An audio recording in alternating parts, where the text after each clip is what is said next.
I scream, you scream, we all scream for ice cream. Rah, rah, rah, rah. 레임덕이라는 말은 원래는 영국 런던의 증권가에서 쓰는 전문 용어인데 채무를 이행하지 못하는 증권 거래인을 가리키는 말이었다고 합니다. 이 말이 어떤 정치 용어로 된 것은 1860년대 미국의 링컨 대통령의 임기 중에 반대당의 지도자들이 링컨 대통령에 반대하는 행동을 하면서 국정이 비틀거리고 원만히 수행되지 못하는 데서 비롯되었다고 합니다. 이 레임덕이라는 말이 이제는 공직자 또는 임기가 있는 직책에 있는 자들이 임기 말에 업무가 원활하게 이루어지지 못하는 일반 용어가 되고 말았습니다. 근데 하필이면 왜 오리일까요? 이 말의 어원은 미국의 사냥꾼들 사이에서 내려오는 격언으로 비틀거리는 오리에게 총알을 낭비하지 말라라는 말에서 의뢰되었다는 것입니다. 이 비틀거리는 오리를 레임덕이라고 했다는 것이죠. 이 오리가 뒤뚱거리면 레임덕이지만 아예 다리가 부러져 버리면 브로큰 덕이 되지 않겠습니까? 그리고 죽어버리면 어떻게 될까요? 데드덕이 됩니다. 영어로 표현한다면. 그래서 레임덕이라는 말 이외에 브로큰 덕이라고 한다면 대통령의 권력 통제가 불능 상태를 지칭하는 말이 되고요. 이 말은 조지 W. 부시 미 대통령이 퇴임 전인 2009년 1월 20일 7천억 달러의 구제금융 법안이 공화당 하원 의원들의 반대로 통과되지 못한 것을 두고 미국 언론들이 부시 정권이 레임덕을 넘어서 브로큰 덕에 이르렀다라고 보도되면서 사용되기 시작했다고 합니다. 임기 말의 권력이 약화된 공직자를 절름발이 오리에 비유했는데 부시 대통령은 아예 이 단계를 넘어서 다리가 부러진 오리가 되었다는 것이죠. 나아가서 데드덕은 문자 그대로 죽은 오리를 말합니다. 아예 권력이 작동하지 못하는 공백 상태라고 말하면 좋지 않을까요? 시팅덕이라는 말도 있습니다. 그저 앉아만 있는 오리라는 뜻이죠. 어수룩해서 이용당하거나 공격받기 쉬운 사람을 의미하는데 대통령의 경우에는 말하자면 식물 대통령이라고 말할 수 있을 것도 같습니다. 그러나 이와는 반대되는 말도 있습니다.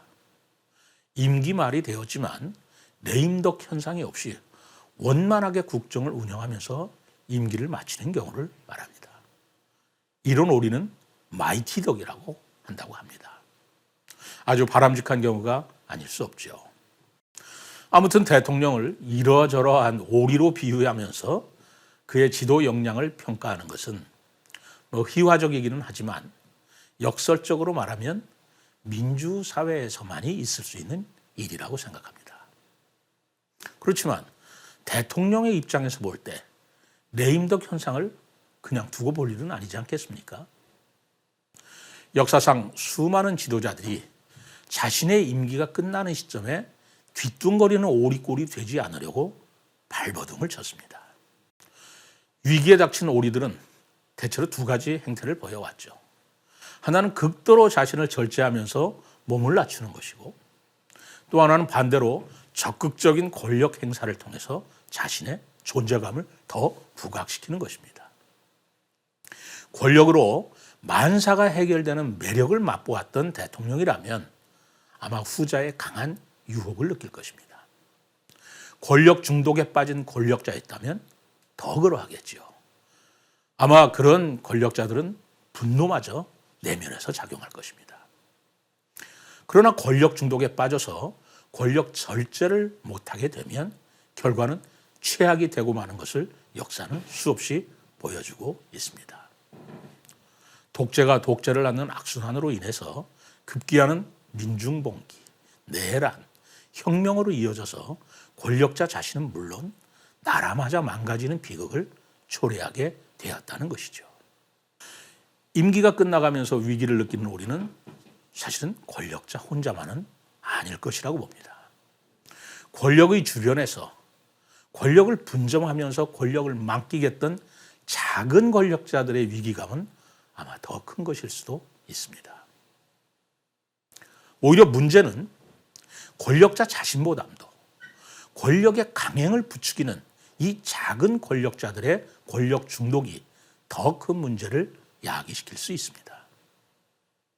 역사의 진실은 큰 반란과 내란은 내부의 이런 작은 반발에서 시작되곤 했음을 말해줍니다. 아마 이 작은 오리들의 행태는 세 가지로 나타날 수 있겠지요. 하나는 재빨리 새로운 권력자의 품으로 옮겨가는 것이고 미래 권력이라는 것이겠죠.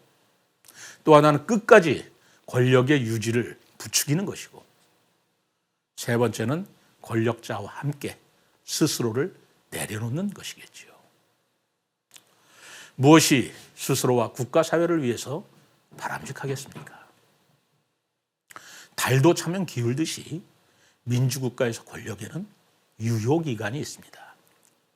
정해진 유효기간을 자의적으로 연장하거나 무시해서는 순리에 어긋나는 일입니다. 어쩌면 임기 말의 대통령에게 레임덕 현상이 일어나는 것은 불행스러운 일이 아니라 자연스러운 일일지도 모릅니다.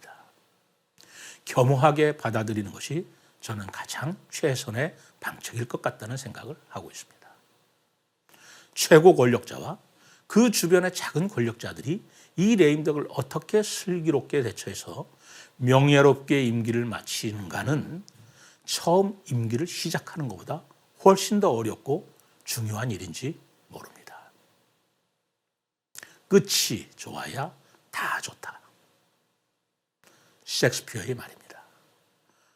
레임덕 현상을 서서히 지켜보면서 우리는 부드럽고 슬기롭고 그리고 끝이 좋아야 다 좋다는 셰익스피어의 격언을 다시 한번 생각해 보게 됩니다.